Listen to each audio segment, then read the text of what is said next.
新年嘅年貨攞回去，令到大家失禮，即係相當於我失禮，係咪？係。首先咧，我哋今晚年貨係咩啲？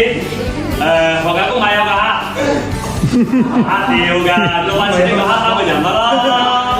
係俾啲掌聲吧，咁啊啲掌聲啊！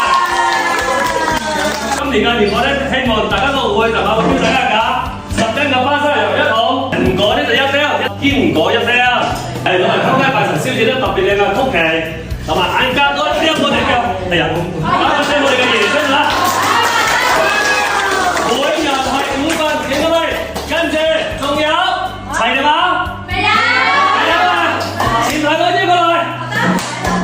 也同大家講句好聽得啦，也希望以後每年嘅時候都可以同大家講得好聽聲，就咩呢？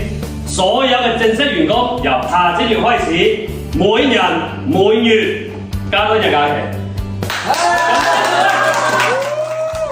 大家知道做餐飲嘅假期加到冇幾多時間程度咧，亦有啲艱難嚟㗎，所以講咧，大家一定要服從呢個大佬嘅安排。